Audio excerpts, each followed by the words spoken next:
चलिए ध्यान दीजिएगा, ये साइंस का ऑब्जेक्टिव पढ़ाएंगे, ठीक है। कब का? 2013 का है। बिहार बोर्ड 2013 में जो साइंस का ऑब्जेक्टिव पूछा था वही ऑब्जेक्टिव है 2013 का, ठीक है। आइए पहला प्रश्न, समय को बर्बाद न करते हैं, ध्यान देना सब बातें कि संगमरमर का रासायनिक सूत्र क्या है? बोला संगमरमर का रासायनिक सूत्र किसका? संगमरमर। तो संगमरमर का रासायनिक सूत्र क्या था? CaCO3। CaCO3 CO03 को कहते हैं कैल्शियम कार्बोनेट। क्या कहते हैं? Calcium carbonate. याद रखिएगा, कल पूछ देंगे हम ऑब्जेक्टिव कि CaCO3 का रासायनिक नाम क्या है? तो कैल्शियम कार्बोनेट। क्या नाम है? Calcium carbonate. संगमरमर का सूत्र है, किसका सूत्र है? संगमरमर का सूत्र। अब एक और क्वेश्चन पूछने लगा है आप लोग को, जो ताजमहल है संगमरमर का बना हुआ, आपको पता होना, ठीक है। ताजमहल किसका बना हुआ है? संगमरमर। तो धीरे धीरे काला होते जा रहा है, तो काला किसके कारण? अम्लीय वर्षा के कारण। किसके कारण हो रहा है काला? अम्लीय वर्षा का। तो संगमरमर का रासायनिक सूत्र CaCO3, ठीक है। CaCO3 का नाम क्या है? Calcium carbonate. कोई दिक्कत? क्या नाम है?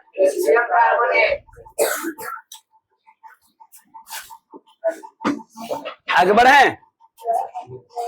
-COOH, इससे पढ़ा चुके हैं, इससे पहले बताया है ना। तो -COOH अभिक्रिया मूलक का क्या कहते हैं, यानी इसका नाम क्या है? COOH क्या कहते हैं? अम्ल है।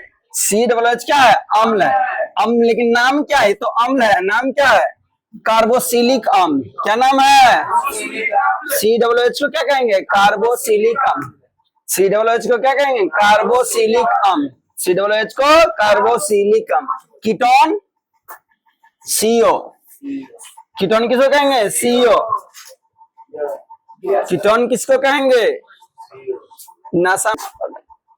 चलो, तो COOH को क्या कहते हैं? कीटोन। COOH को कीटोन। COOH को अम्ल है, कौन सा अम्ल? कार्बोसिलिक अम्ल। अब ये बोल रहा है COOH को क्या कहते हैं? कार्बोसिलिक अम्ल। COOH कार्बोसिलिक अम्ल। कीटोन को CO। कीटोन को CO। बोलो, कीटोन को CO। एल्डिहाइड को CHO। Aldehyde CHO। पूछेंगे कल, इसलिए बता रहे हैं। तो aldehyde CHO। Aldehyde CHO। Ether, ether नहीं है, बस याद रखेगा। COOH को क्या कहते हैं? कार्बोसिलिक अम्ल। कीटोन को CO। एल्डिहाइड के CHO। एल्कोहल को OH। याद रखिएगा, एल्कोहल को OH, यही है बस। OH को बोलो, OH को एल्कोहल, CHO को एल्डिहाइड, CO को COOH को कार्बोसिलिक अम्ल। भुलाइएगा नहीं ना, कल पूछेंगे, याद रखिए। प्रकाश संश्लेषण क्रिया में ऑक्सीजन बाहर निकलता है। जो प्रकाश संश्लेषण होता है, प्रकाश संश्लेषण किस में होता है? पेड़ पौधा में। अब प्रकाश संश्लेषण दिन में होता है। कभी कभी व्यक्ति में पूछता है कि प्रकाश संश्लेषण क्रिया कब संपन्न होती है? कब होता है? दिन। जब सूरज रहेगा तभी ये, जब सूरज रहेगा तब ये प्रकाश संश्लेषण होगा। सूरज नहीं रहेगा, प्रकाश संश्लेषण नहीं होगा, ठीक है। प्रकाश संश्लेषण नहीं होगा, कोई दिक्कत? तो प्रकाश क्रिया में ऑक्सीजन बाहर निकल रही है। ऑक्सीजन पेड़ पौधा का शरीर से बाहर कैसे निकलता है? किसके द्वारा? तो जल से। किसके द्वारा निकलता है? जल से। जल के द्वारा बाहर निकल जाता है पेड़ पौधा के शरीर से बाहर। कौन? ऑक्सीजन। जल का सूत्र H2O। जल का सूत्र क्या होता है? H2O। नहीं ना बुलाइएगा। ग्लूकोज का सूत्र बोलिए फिर से। ग्लूकोज का सूत्र या फॉर्मूला होता है C6H12O6। ग्लूकोज में 6 गो कार्बन है, 12 गो हाइड्रोजन है और 6 गो ऑक्सीजन। कार्बन बार बार पूछता है कि ग्लूकोज के अणु में कार्बन के कितने परमाणु? तो कार्बन क्या गो है? हाइड्रोजन परमाणु 12, ऑक्सीजन परमाणु 6। तो प्रकाश संश्लेषण क्रिया में ऑक्सीजन बाहर कैसे निकलता है? जल से। जल का फॉर्मूला H2O। ग्लूकोज का फॉर्मूला C6H12O। कहीं भी ऑब्जेक्टिव से हम पूछेंगे, ना कहना कि वहां नहीं था, तो ध्यान क्लास में दीजिए, वीडियो देखिए, ऐसा तकलीफ है, ठीक है। कार्बन डाइऑक्साइड पेड़ पौधा लेता है कि छोड़ता है? पेड़ पौधा कार्बन डाइऑक्साइड लेता है कि छोड़ता है? लेता भी है और छोड़ता भी है। कब लेता है कब छोड़ता है? तो दिन भर कार्बन डाइऑक्साइड को लेगा, दिन में क्या करेगा? दिन में पेड़ पौधा कार्बन डाइऑक्साइड को लेता है और कौन सा गैस को छोड़ता है? ऑक्सीजन छोड़ेगा। रतिया में इसको लेगा, रात में कार्बन डाइऑक्साइड को रात में छोड़ेगा और ऑक्सीजन को लेगा। पेड़ पौधा उल्टा करता है, दिन में कार्बन डाइऑक्साइड को लेगा और ऑक्सीजन को छोड़ेगा। क्या हुआ? ठीक है, कोई दिक्कत? रात में क्या करेगा? ऑक्सीजन को लेगा, कार्बन डाइऑक्साइड को छोड़ेगा। हम लोग क्या करते हैं? हर समय दिन हो या रात हो, मनुष्य या जानवर लोग ऑक्सीजन लेगा और कार्बन डाइऑक्साइड को छोड़ेगा। आगे उसको रोको जी, ब्लिंग हो रहा होगा इसीलिए ऐसे हो रहा है, धुंधला। ऊपर करो, किसके पास है? तो ध्यान दीजिए, मैग्नीशियम पाया जाता है। बोला मैग्नीशियम किसमें पाया जाता है? मैग्नीशियम किसमें पाया जाता है? तो मैग्नीशियम किसमें पाया जाता है? क्लोरोफिल में। याद रखिएगा, मैग्नीशियम किसमें पाया जाता है? क्लोरोफिल। और क्लोरोफिल कहाँ होता है? पत्ता में। पत्ता में क्लोरोफिल के ही कारण क्लोरोफिल कहाँ होता है? पत्ता में। ठीक है, पत्ता में। अब पत्ता हरा होता किसके कारण? क्लोरोफिल के कारण। ये पूछता है कि पत्ती का हरा होने का कारण क्या है? तो क्लोरोफिल। ठीक है, क्या है? क्लोरोफिल। अब पूछा मैग्नीशियम कहाँ पाया जाता है? तो क्लोरोफिल में। मैग्नीशियम कहाँ पाया जाता है? क्लोरोफिल में। और क्लोरोफिल कहाँ होता है? पत्ता में। अब पत्ता में होने के कारण ही पत्ता कैसा होता है? हरा रंग का होता है, इसे भुलाइएगा नहीं। तो क्लोरोफिल कहाँ पाया जाएगा? सॉरी, मैग्नीशियम कहाँ पाया जाएगा? क्लोरोफिल। तो लाल रक्त कण में क्या पाया जाता है? यानी रक्त में क्या पाया जाता है? लोहा। याद रखेगा, यही पूछता है, रक्त में क्या पाया जाता है? लोहा। आयरन जिसको कहते हैं, लोहा बोलिए या आयरन बोलिए। ठीक है, तो रक्त में पाया जाता है लोहा या आयरन जिसको बोलते हैं। ठीक है, अब मैग्नीशियम पाया जाता है क्लोरोफिल में। ये दो प्रश्न बार बार पूछा जाता है। ठीक है, तो क्लोरोफिल किसमें? सॉरी, मैग्नीशियम किसमें? क्लोरोफिल में। लोहा या आयरन किसमें? रक्त में। रक्त रहेगा डायरेक्ट, लाल पीला छोड़ दीजिए, डायरेक्ट क्या रहेगा? रक्त। रक्त। ठीक है, डायरेक्ट क्या रहेगा? रक्त। तो रक्त में क्या? लोहा बोले या एफी बोले या आयरन बोले। ठीक है, भुलाइएगा नहीं, आयरन वाला भी बार बार पूछता है कि खून में या रक्त या रुधिर, पता है ना? खून को क्या क्या? रक्त बोल सकते हैं, खून बोल सकते हैं, रुधिर बोल सकते हैं, ब्लड बोल सकते हैं। ठीक है, एक ही को है लेकिन इसका नाम अलग अलग है। तो उसमें क्या पाया जाता है? आयरन, लोहा बोलिए। ठीक है, या एफी। उसी तरह मैग्नीशियम क्या पाया जाता है? क्लोरोफिल। क्लोरोफिल किसमें होता है? पत्ता में। पत्ता हरा होता है क्लोरोफिल के कारण। आगे, इंसुलिन की कमी के कारण कौन सा रोग होता है? मधुमेह। मधुमेह को डायबिटीज भी कहते हैं। मधुमेह को क्या कहते हैं? डायबिटीज। ठीक है, तो डायबिटीज किसके कारण होता है? मधुमेह के कमी। शरीर में मधुमेह शरीर में इंसुलिन की कमी हो जाए तो आपको कौन सा बीमारी हो जाएगा? मधुमेह या ठीक है, मधुमेह या डायबिटीज। क्या हो जाएगा? मधुमेह या डायबिटीज। अब बताइए, घेंगा रोग किसके कारण? आयोडीन की कमी। शरीर में आयोडीन कमेगा तो कौन सा रोग होगा? घेंगा रोग। शरीर में आयोडीन कमेगा तो घेंगा रोग। ठीक है, इंसुलिन कमेगा तो मधुमेह। इसी को डायबिटीज कहते हैं, शुगर का रोग कहते हैं, चीनी वाला रोग कहते हैं। ठीक है, ठीक है। इसमें मीठा खाने के लिए मना करता है। कोई भी चीज जो खाने में मीठा लगे, कोई जरूरी नहीं। बहुत सारा ज्ञान क्या देता है? चीनी खाइएगा तो होगा शुगर, मीठा खाइएगा तो नहीं कुछ होगा। मीठा खाने से तीत लगता है। कोई भी यदि फल भी खा रहे हैं, खाने के बाद मीठ मीठा आपको लग रहा है तो आपको शरीर में खराबी करे, क्योंकि शरीर में जैसे ही मीठा चीज जाएगा शर्करा की मात्रा बढ़ेगा। ठीक है, शर्करा खून में बढ़ जाएगा और शर्करा खून में बढ़ेगा तो क्या कमने लगेगा? इंसुलिन कम जाएगा धीरे धीरे खून में। और कम होता है तो खून थक्का होता है। थक्का मतलब गाढ़ा होने लगता है। याद करिएगा, शुगर की बीमारी खून थक्का होने गाढ़ा होने लगता है। जल्दी आपको यदि शुगर की बीमारी है ना, लड़का काम करेगा। शुगर की यदि आपको बीमारी हो गया ना, तो कुछ घाव हो गया, कट छट गया ना, या ऑपरेशन डॉक्टर करेगा तो जल्दी ठीक नहीं होगा। शुगर के पेशेंट वाला का घाव कट गया, ऑपरेशन नहीं होता है, ऑपरेशन करेगा भी तो जल्दी ठीक नहीं होगा, घाव भी हो गया गलती से तो घाव जल्दी ठीक नहीं होगा, समय लगेगा। काहे समय लगेगा? क्योंकि खून बहुत गाढ़ा होने लगता है धीरे धीरे, ठीक है। तो इंसुलिन की कमी से कौन सा रोग? मधुमेह। आयोडीन की कमी से कौन सा रोग? डेंगू। आगे, दृश्य प्रकाश में किस वर्ण का तरंगधर अधिक होता है? तरंगधर अधिक पूछ रहा है, तो किस रंग का तरंगधर ज्यादा अधिक होता है? लाल रंग का तरंगधर सबसे अधिक लाल रंग का। जिसका तरंगधर ज्यादा होता है ना, झुकता डांस कम करता है, यानी फैल, जिसका तरंगधर अधिक होगा उसका झुकाव कम होगा, यानी फैलेगा कम। तो लाल रंग का तरंगधर अधिक है यानी ज्यादा है, लाल रंग का तरंगधर ज्यादा है, इसलिए इसको बाड़िएगा तो ज्यादा क्षेत्र आएगा, यानी मुड़ेगा नहीं। तो इसलिए जहां भी खतरा के निशानी होता है वहां क्या यूज करते हैं? लाल रंग वाला, ठीक है। तो सबसे तरंगधर किसका अधिक है? लाल रंग। सबसे कम बैगनी रंग का, याद रखिएगा। सबसे अधिक तरंगधर है लाल रंग का, सबसे कम बैगनी रंग, इसलिए इसका झुकाव अधिक है, फैलता ज्यादा, छितराता ज्यादा है। कौन? बैगनी। इसलिए सबका यूज देखिए ज्यादा यूज नहीं किया जाता है, खतरा उतरा की निशानी की जगह नहीं ज्यादा यूज किया जाता है। लाल हो गया, पीला हो गया, ये सबका यूज किया जाता है क्योंकि सबका तरंगधर अधिक। तो सबसे ज्यादा तरंगधर किसका है? लाल रंग का, सबसे कम बैगनी। आइए, विद्युत शक्ति का ऐसा मात्रक होता है? वाट। विद्युत शक्ति का ऐसा मात्रक? वाट। पढ़ा चुके हैं विद्युत शक्ति का ऐसा मात्रक? वाट। वोल्ट किसका? बोलिए। विभवांतर।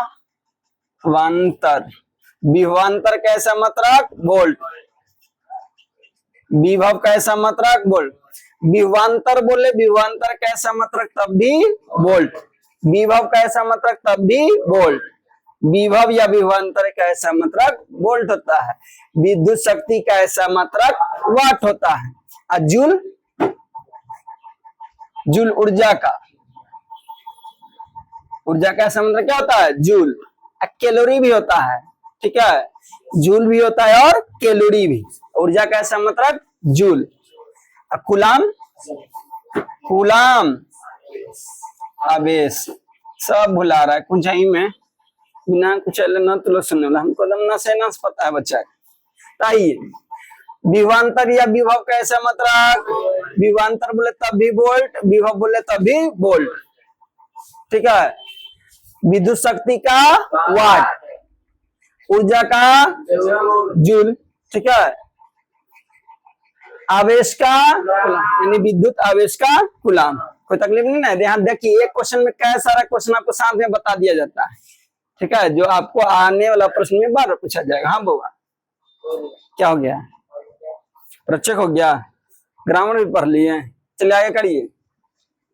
हाँ जाओ, 5 बना क्या ना? मैथ मिल गया है? मैथ मिल गया है? जाओ जल्दी आइएगा, 7 बजे से लेट नहीं करिएगा। उतार लो लोग से, नहीं तो ले लो ये लोग से। चलो आगे चलो बुआ। विद्युत बल्ब का तंतु बना होता है, बल्ब देखे पीला वाला ऐसा होता है, देख लो, दिखा दे रहे हैं, अभी नहीं देखा है तो।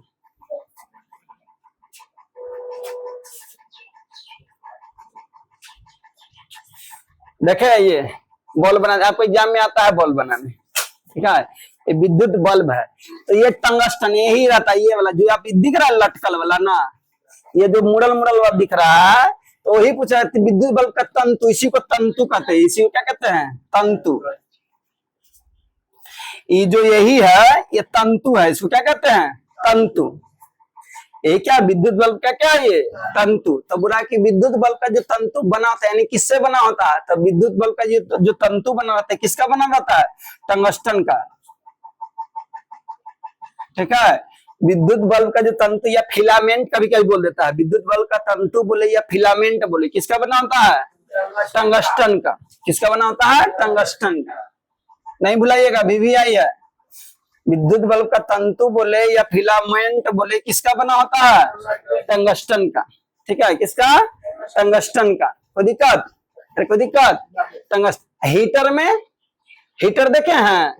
हीटर देखे कि नहीं घर में, ऐसे ऐसे तार लगा रहता है ना, ऐसे ऐसे ना तार रहता है, हीटर में ऐसे ऐसे तार रहता है लगा, ठीक है। या कोई भी ये लोग दुकान में भी हीटर यूज करता होगा, यूज करता है ना जी, प्लास्टिक को चिपकाने, तुम्हारे पास नहीं होगा, प्लास्टिक को चिपकाने के लिए हीटर आता है, ठीक है। या महिला लोग को हेयर ड्रायर आता है, ऐसे बाल करके स्टाइल मानेगा तनिया में, तो उसमें भी रहता है लगा हुआ, तो वही हीटर रहता है। हीटर में रहता है नाइक्रोम,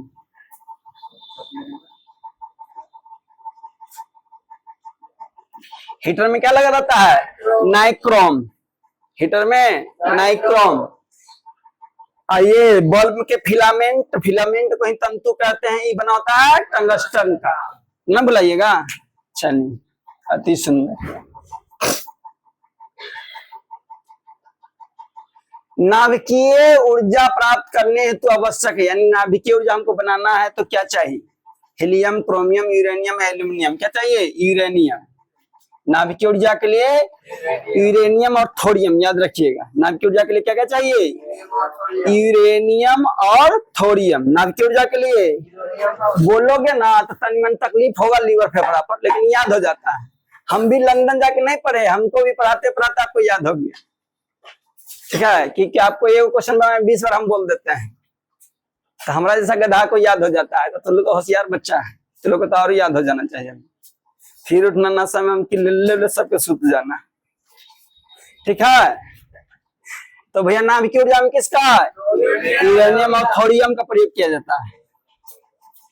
ग्लोबल वार्मिंग के लिए तो डाई गैस, ठीक है। ग्लोबल वार्मिंग, ग्लोबल वार्मिंग जो पृथ्वी पे इतना गर्मी बढ़ रहा है, क्या ग्लोबल वार्मिंग, पृथ्वी पर जो गर्मी में इतना बढ़ रहा है, किसके कारण, ग्लोबल। 2 मिनट आप बिना पंखा के नहीं रह पा रहे, तो किसे, ग्लोबल वार्मिंग का।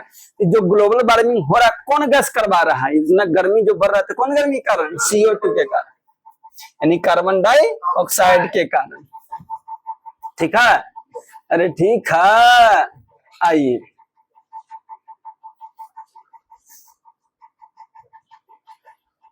लिटमस विलियन बैंगनी रंग का रंजक होता है। जो लिटमस पत्र आप पढ़े हैं ना, कैसा होता है, बैंगनी रंग का रंजक होता है, यानी बैंगनी कलर का होता है। यदि लिटमस विलियन न लाल, सॉरी न अम्ल है न क्षार है, तो कैसा रंग का रहेगा, बैंगनी रंग का रहेगा। यदि अम्ल है तो लाल रहेगा, ठीक है। यदि भैया लिटमस, यदि लिटमस अम्ल है, क्या है, अम्ल है, तो कैसा रहेगा, लाल। यदि लिटमस क्षार है, क्षार या क्षारक बोलिए है, तो कैसे रहेगा, नीला, ठीक है। यदि लिटमस अम्ल है, अम्लीय माध्यम का होल है, इसमें अम्ल यदि डाल दिए हैं लिटमस में, तो लाल रंग का दिखाई देगा, समझ रहे हैं ना। यदि उसमें क्षार मिला दिए तो कैसा रंग का दिखाई देगा, नीला रंग का दिखाई देगा। और यदि ना अम्ल है ना क्षार है, तो कैसा दिखाई देगा, बैगनी रंग। कुछ भी नहीं है, कुछ नहीं है तो कैसा, बैगनी, ना बुलाइएगा। यदि लिटमस भैया अम्ल है तो लाल रहेगा, क्षार है तो नीला रहेगा, और न अम्ल है न क्षार रहेगा तो बैगनी रहेगा। लेकिन ये प्रश्न नहीं है, क्वेश्चन है कि लिटमस विलियन बैगनी रंग का होता है, जो निम्न में किससे निकाला जाता है। क्वेश्चन बोला कि जो लिटमस है बैगनी रंग का रंजक होता है, लेकिन इसको निकालते कहां से है, यानी इसको बना के लाते कहां से, इसको मिलता हमको कहां से है, कहां से मिलता है, लाइकेन पौधा से। किससे, लाइकेन पौधा से निकाला जाता है, किसको, लिटमस विलियन। कहां से, लाइकेन। हल्दी, लाल पत्ता गोभी, पंटुनिया, ये सब है प्राकृतिक सूचक, याद रखिएगा। हल्दी हो गया, पत्ता गोभी हो गया, ये प्राकृतिक सूचक है।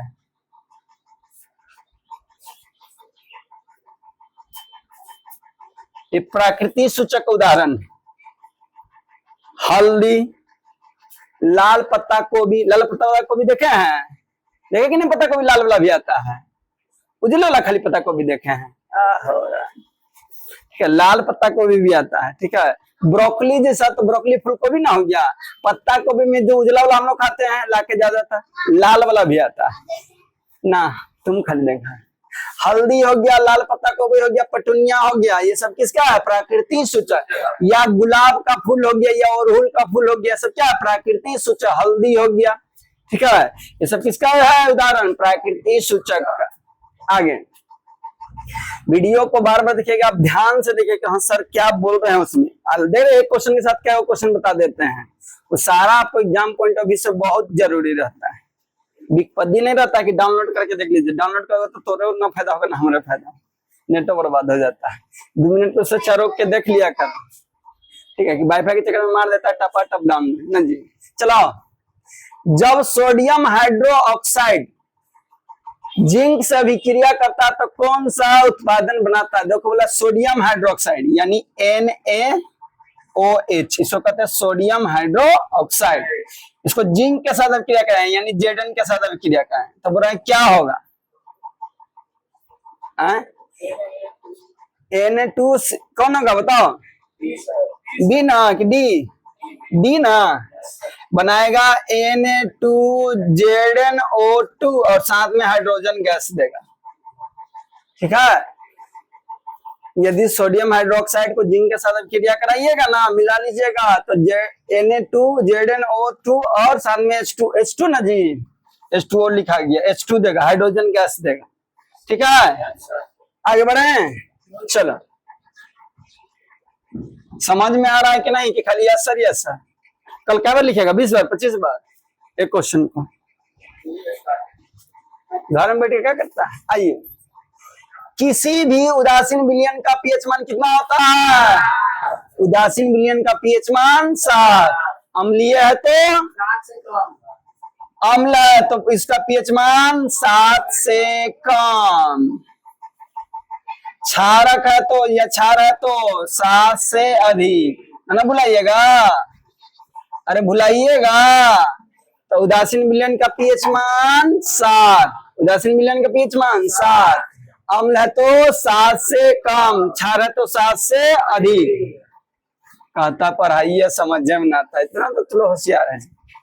बेकिंग सोडा का रासायनिक सूत्र, बेकिंग सोडा को ही कहा जाता है खाने वाला सोडा, बेकिंग सोडा को ही खाने वाला सोडा, ठीक है। बेकिंग सोडा का नाम खाने वाला सोडा, जो खाना ना खस्ता में मिलाते हो ना, खस्ता बनाते हो या बनाता है लिट्टी तो उसमें भी मिला, निमकी बनाता उसमें भी मिलाते हैं कि नहीं, तो उसी को बेकिंग सोडा या खाने वाला सोडा कहते हैं। तो इसका फॉर्मूला पूछा कि बताइए क्या होगा, तो NaHCO3, NaHCO3 खाने वाला सोडा या बेकिंग सोडा है, NaCO3 क्या है, खाने वाला सोडा या बेकिंग सोडा। इसका रासायनिक नाम बोले तो सोडियम हाइड्रोजन कार्बोनेट, क्या है, सोडियम हाइड्रोजन कार्बोनेट। Na हो गया सोडियम, H हो गया हाइड्रोजन, C हो गया कार्बोनेट, तो सोडियम हाइड्रोजन कार्बोनेट। आगे, एक्वा रजिया मिश्रण है, HCl और HNO3 का अनुपात होता है, यानी कि एक्वा रजिया जो होता है ना उसमें HCl और HNO3 होता है, ठीक है। एक्वा रजिया इसी को अम्ल राज भी कहा जाता है, एक्वा रजिया को ही क्या कहते हैं, अम्ल राज। एक्वा रजिया को ही क्या कहते हैं, अम्ल राज। इसका किसका मिश्रण होता है, हाइड्रोक्लोरिक अम्ल यानी HCl और नाइट्रस अम्ल यानी HNO3। तो इसमें HCl कितना रहता है, HNO3 कितना रहता है, अनुपात मतलब वही बाकी भैया HCl कितना है, HNO3 कितना है, तो कितना होगा 3:1। एक्वा रजिया भैया सांद हाइड्रोक्लोरिक अम्ल और सांद नाइट्रिक अम्ल का 3:1 का मिश्रण होता है, जो सोना को भी गला देता है, भभकता द्रव है, ठीक है। प्लेटिनम को भी नहीं बख्शेगा, जो सबसे कठोर होता है, समझे कि नहीं। हम लोग क्या जानते हैं सबसे ज्यादा महंगा कौन, सबसे ज्यादा मानते सोना, डायमंड, ठीक है, लेकिन उससे भी ज्यादा महंगा क्या, प्लेटिनम। अब खिलाड़ी लोग को पहनल देखे हैं तो लगता है कि ऐसी अथी का पहन ले है, पीतल वाला अथी जैसा लगता है कि पहन ले है, क्या चीज सा, चांदी जैसा ना रहता है, चांदी जैसा हल्का फुल्का रहता है, लगता है कि चांदी के पहन ले, उतना पैसा ला फिर भी चांदी के पहन ले, ठीक है। वो चांदी का नहीं रहता है, प्लेटिनम का रहता है। हार्दिक पांड्या को भी देखिएगा पहनले रहता है चैन, तो प्लेटिनम का है, सोना उसके आगे कुछ भी नहीं है, प्लेटिनम के आगे, समझे, सबसे ज्यादा महंगा प्लेटिनम। तो दहेज में प्लेटिनम मांगना तो लोग का नाम को, ना सोना चाहिए ना चांदी चाहिए, हमको प्लेटिनम का भैया अंगूठी दीजिए, ठीक है। और चैन दीजिए तो भैया कौन, बुलेट का चैन दीजिए, कम से कम गला में पहने तो भारी लगे। तो देख ले, ऐसा ऐसा नौबत ना जाए कि कुमारे रहने का नौबत आ जाए, क्या कि लिंगानुपात कम हो रहा है धीरे धीरे, ठीक है। ए सबनम क्या सी, इधर ध्यान दो, चल ध्यान दो। ए एक बार जो समझ गया है ना, द्विखंडन किसमें होता है जी, अमीबा में। अमीबा में क्या होता है, द्विखंडन। हमको लगता है हाँ चल, फूल में नर प्रजनन अंग होता है, बोलिए फूल में नर प्रजनन अंग क्या होता है, पुंकेसर, अंडपग या वर्तिकाग्र या वर्तिका, क्या होगा, पुंकेसर। जो फूल होता है उसमें नर प्रजनन यानी मर्दाना वाला अंग, ऐसे मिसकल मारेगा। जो मर्दाना वाला फूल में होता है अंग होता है पुंकेसर, ठीक है, पुंकेसर। अंडाणु निषेचित होता है, अंडाणु, ठीक है। अंडाणु महिला में से निकलता है, याद रखिएगा, अंडाणु कहां से निकलता है, महिला में से। तो उसका निषेचन कहाँ होता है, निषेचन निकलता है महिला में से अंडाणु, पुरुष में से शुक्राणु, दोनों मिलता है, उसको निषेचन कहते हैं, निषेचन की क्रिया कहते हैं, ठीक है। तो वही बोला कि अंडाणु का निषेचन कहाँ होता है, योनि से, गर्भाशय में, फ्लोपी नालिका से या अंडाशय में, तो क्या होता है, फ्लोपी नालिका में। अंडाशय का निषेचन कहाँ होता है, फ्लोपी नालिका में, नालिका में, ठीक है। अवतल लेंस का आवर्धन m बराबर क्या होता है, आवर्धन सिंपल देखिए, आवर्धन का फॉर्मूला क्या होता है, उतना दिमाग मत लगाइए। आवर्धन का फॉर्मूला क्या होता है, प्रतिबिंब की ऊंचाई बटा वस्तु की ऊंचाई होता है। एक फॉर्मूला ये लिखा है आवर्धन की कि भैया प्रतिबिंब को ऊंचाई को वस्तु को ऊंचाई से भाग कर दीजिए, तो प्रतिबिंब को ऊंचाई को h डैश कहते हैं, वस्तु को ऊंचाई को h कहते हैं। एक और फॉर्मूला होता है आवर्धन का, -v/u, यानी प्रतिबिंब की दूरी बटा वस्तु की दूरी, प्रतिबिंब की दूरी बटा वस्तु की दूरी। अब बोला है कि कौन सा दर्पण है, अवतल, अवतल लेंस है। तो अवतल लेंस की फोकस दूरी क्या होता है,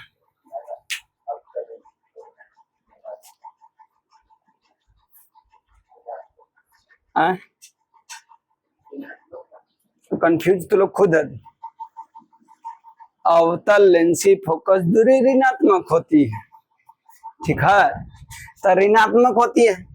इसमें जो भी दूरी मापेंगे वो माइनस में माप आएगा, तो माइनस में होगा तो माइनस माइनस क्या हो जाएगा, प्लस। तो यानी देखिए कहाँ है फॉर्मूला, ये प्लस v/u।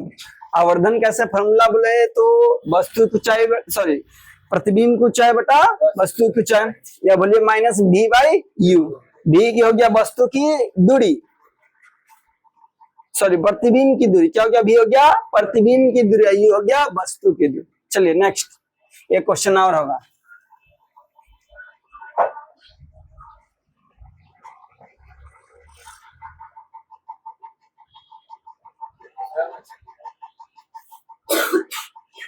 यही है, नहीं ये क्वेश्चन है, वही क्वेश्चन सिंपल होगा। हाँ चल रहे हैं, ज्यादा लंबा कहला रहे हैं। गोलीय दर्पण में फोकसांतर एवं वक्रता त्रिज्या के बीच, फोकस और वक्रता त्रिज्या के बीच क्या संबंध बताए थे ना, फोकस और वक्रता त्रिज्या में क्या संबंध है।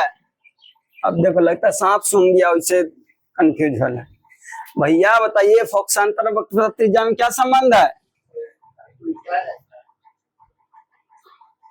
उल्टा है तो क्या है, दुगना तिगना कुछ बताए होंगे, क्या बताए हैं। जो फोकस होता है वक्रता त्रिज्या क्या आधा होता है ना, बताए हैं। जो फोकस होता है वो वक्रता त्रिज्या के क्या होता है, आधा, यानी f बराबर r/2। जो फोकस होती है वो वक्रता त्रिज्या के आधी होती है, और जो वक्रता त्रिज्या होता है वो फोकस का दुगुना होता है। आपको लिखाए होंगे कि गोलीय दर्पण में फोकस और वक्रता त्रिज्या में संबंध बताइए, तो बताए होंगे कि भैया गोलीय दर्पण में जो फोकस होती है वो वक्रता त्रिज्या की आधी होती है, तथा जो वक्रता त्रिज्या होती है फोकस की दुगना होती है। ठीक है, तो आज के लिए इतना ही रहने देंगे। ठीक है, उम्मीद करते कि आपको समझ में आया होगा। तो आज के लिए इतना ही। जय हिंद, जय भारत।